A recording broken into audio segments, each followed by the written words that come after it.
He's a media mogul, a best-selling author and star host of The Breakfast Club, self-styled as the most dangerous morning show in the world, and having been on it, I can confirm it is pretty dangerous. In a world of spin and nonsense, Charlemagne the God deals in straight-talking facts, and his new book, Get Honest or Die Lying, is billed as an antidote to small talk from small minds. So once again, Charlemagne the God is uncensored. Charlemagne, great to see you. And just so y'all know, Charlemagne the God, he has a different way of thinking, obviously, because he's a black man, New York radio station. He's been in the hip hop community for a long time. His biggest fan base are black Democrats and liberals. So keep that in mind. Also, he has a book that he's promoting. So he's doing a tour. He's on everybody's news channel talking about the same exact thing, same talking points, everything. He's been on the View and everything. And a lot of you don't like him. Okay, that's cool. We're not supposed to like everybody. But at the end of the day, he's going to point out some things that's near and dear to him. And he's going to talk about Trump. And I want y'all to really listen to what he's saying, because what he's saying, don't take it as something personal that's coming from him. Take it as a point of view that comes to him from the community that support him. And he is doing nothing but being a mouthpiece for them, if that makes any sense. He's a representative of the people who support him. So when you hear him say certain things, remember that part. All right.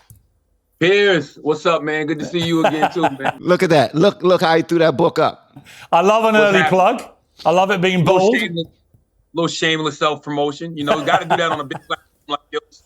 Well, you know me. I'm all in for shameless self-promotion. And what I loved about the book, it said it critiques the prevalence of superficial conversations and advocates for deeper, more meaningful dialogues to address societal divisions and personal unhappiness. Because I totally agree with you. I think social media has made everyone talk and think and debate in sound bites.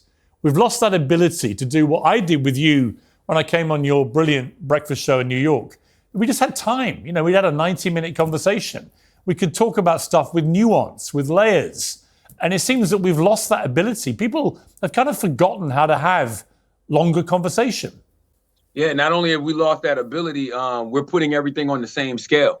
And, you know, when I talk about small talk, I'm saying how we take a lot of these, you know, minor issues and we make them these big macro issues. We take these small things and make them, you know, big things. So when the actual big things come across our desk, or, you know, the big things are up for discussion, we don't even know how to talk about them, if we talk about them at all, because everything is literally on the same scale. So things that are small are held to the same level of, you know, validity as, you know, things that are big.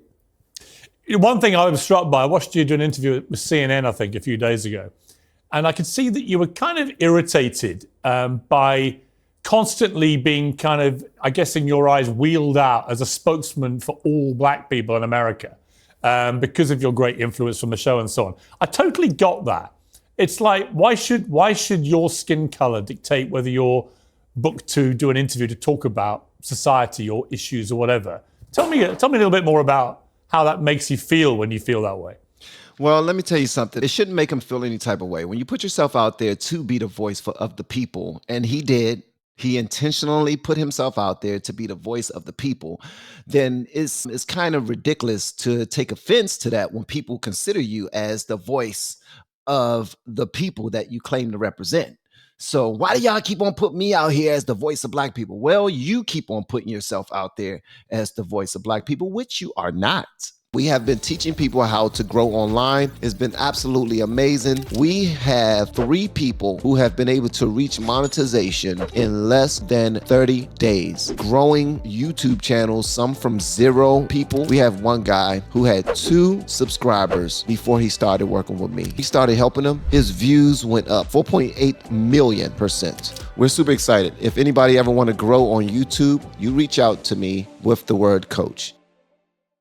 Just want to put that out there too. He is not the voice of black people, but as I said before, he is the mouthpiece for the people who support him the most. And when they're constantly feeding him with their concerns and their thoughts, and some of them might be idiotic, because a lot of people who are feeding them their concerns and their thoughts, they're coming from their own periphery and their own walk of life, but they're not paying attention to the wholeness to the fullness thereof when it comes to how far and wide these political conversations can go. And they're not very well versed on laws, on bills that have been passed, on what their politicians they support the most represent. They're not really very knowledgeable. So now the onus is on Charlemagne to teach them. But unfortunately, he don't teach them. What he do, he repeat the same idiotic talking points that come from the media source that he received his information from, which is usually on the left. Well, you're a good reader of people, because that's exactly how I felt in that moment. Because I'm like, Black people are not monolithic, and when you bring me on a show and ask me what all Black people think, I could not tell you. I could only tell you, what I think, and it's a little frustrating too because in America, they keep asking about the black vote in regards to Biden, but when you look at the polls, he's losing the young vote, he's losing the Latino vote. Like there's a lot of people that are down on Biden right now. So I don't understand why it keeps coming back to a black thing. It's a black thing because a lot of Black people will blindly vote for these politicians without knowing what the hell they're voting for. So that's why it's a black thing. I mean, it's not very difficult to figure that part out. I completely agree. And it must be, I was trying to think what it'd be like if I get booked only to talk about issues about white people. How very quickly, how annoying I would find that. And so I get it. That isn't going to happen because it doesn't happen to white people that way. But it's an interesting, thing to actually see that you were kind of bristling. I watched it. And I thought, yeah, I get that. I get it. There's a guy here in America, man. His name is Tim Ryan. He's a good dude. Yeah, I know Tim. Yeah. Yeah, and Tim has this phrase called the exhausted majority. Yeah. And he said most people in America are the exhausted majority. So I don't care whether I'm Black, I don't care whether I'm white, Democrat, Republican. Most people are just exhausted at what's happening in our political system right now. And I represent one of them. Yeah, and I think you're absolutely not alone. And let's talk, immediately about what happened in the last week. It is, listen, I'm in the UK at the moment. Across the pond, there's a kind of wonderment and shock about what is happening to the great superpower of the world when you have one candidate who can barely string a sentence together and the other candidate facing all these criminal indictments and actually being convicted now of being a felon. And putting aside the debate about whether that is fair or not fair, and I'll come to that with you, but just the fact that these are the two candidates that America has to choose from in November seems staggering to people. Yeah. It seems staggering to people because no one wants to accept the truth. And the truth is, the truth is the guy that has been considered the racist, the guy who has been considered ignorant, the guy been considered the separationalist, he is the one that makes more sense now. He's making more sense than anybody, to the point where Joe Biden is starting to want to put forth certain laws that Trump wanted to put forth with regard to the immigration, because he see that whatever he's been doing over the last 4 years has not been working. But we already know that when Trump put those laws ahead first, people were calling him racist. They was calling him all types of names. When, in all actuality, all he was doing was trying to protect our country and keep as many illegal people on the other side of the border until we figure things out the way we're supposed to. We want to know who they are. We want to run some checks on them. We want to make sure that they go through everything they need to go through in order to get that asylum that they seek. Yeah, and I represent the 1 in 4 Americans who have unfavorable views about both of them. So it's like, when you see me on a show like The View and I say something like, yo, both of these candidates are trash, I truly mean that. One of them, like has all of these criminal charges. One of them led an attempted coup of this country. One of them said we need to terminate, the Constitution to overthrow the results of an election. That was to overturn the results of an election. That was Donald Trump. And then the other one is just uninspiring. The other one can't even deliver the proper messaging about the things that him and his administration have done. And, we spend so much time here in America talking about how bad Trump is, especially the left media. They talk about how bad Trump is, and they're always on their social media and on their platforms talking about how bad he is, but they're never talking about the things that they say President Biden has done. And then they wonder why people ask those questions. They wonder why people say, well, what has Joe Biden done? You know, what is Kamala Harris doing? We would know if more of y'all would spend more time telling us about them as opposed to just talking, you know, telling us how bad Trump is. I totally agree. Again, because there's a kind of... Come on, Pierce. Pierce, you got to challenge him, bro. The only reason why I'm doing this video, the only reason why I'm having this, I'm showing this conversation is because usually Pierce Morgan would challenge people.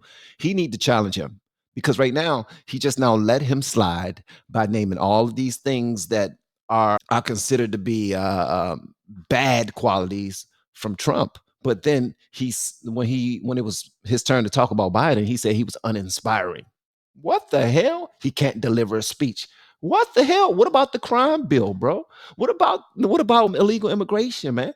What about our current economic state? What about all of the wars that have been taking place under his administration? What about that? You're not going to say anything about that? Every time I talk, I say that both of them are trash. Bro, you're only talking negatively about one of them. You're not saying anything about the other. So you're not one of the objective centrists that you say that you are. And I don't understand why he won't hold him to account for that. This Trump derangement syndrome is a real thing. I see it in people where they're so fixated in hating Trump and everything about him and doing it 24/7. They forget that there's a country currently being run by Democrats who are making decisions that are directly impacting on people's lives. I thought it was interesting with dynamic. You mentioned The View. I want to play a clip. This is where effectively the hosts try and bully you to endorse Biden. Take a look. I've seen y'all do this on The View before. I saw y'all do this to Killer Mike when he was on The View, and Killer Mike literally sat here and said, hey, I supported Keisha Lance Bottoms. I supported Ralph Warnock. I supported John Ossoff, right, in Georgia. And he said, you should support the people that I've supported. You should support the person who the people I've supported are supporting. Okay. That's y'all opportunity to say, well, clearly he's talking about President Biden. Why do y'all need us to say this if we don't feel comfortable saying it? No, it's not that we need you to say it, Others but do. I think other folks need to hear because, you know, one of the things I'm sorry, I just jumped you, I'm sorry, but one of the things that we've been talking about is the fact that getting facts out through the media seems to be very difficult. I feel like I just spewed some facts. Yeah. Yes, but an we endorsement need you to from do it would on your matter. show. Well, the reality is I think both candidates are trash. So but I am going to vote in November, and I'm going to vote my best interest, and I'm going to vote who I think, can preserve democracy. So if I think both candidates are trash and I don't feel like, endorsing one, would you rather me endorse an individual or endorse the fact that, hey, we need to go out here and protect democracy? What was fascinating, Charlemagne, was their stunned reaction. They couldn't really deal with this. It was a kind of presumption by them that you would vote for Biden.